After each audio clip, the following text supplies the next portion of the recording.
So for this top, it's super easy. Literally, it's gonna take you 5 minutes to make, and you don't have to sew. You only need a t-shirt, any kind of t-shirt. Sorry, any kind of t-shirt you want, and scissors. So I'm using a long sleeve t-shirt. This is a size 36, Europe 36, and yes. So let's get started.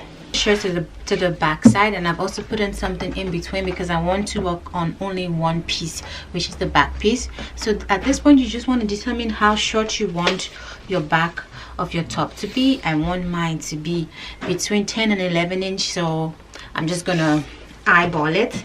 So what you want to do is you want to start from the corner, like just cut on the side seam next to it, like so.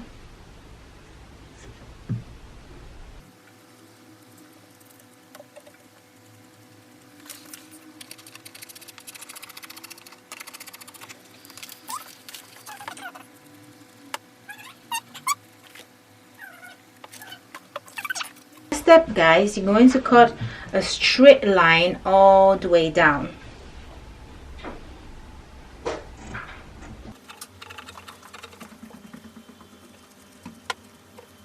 So now you have like a wrap top, like so. That is super easy. Do you guys see how fast that went? So right now I'm going to go put it on, and I'll show you guys how it looks.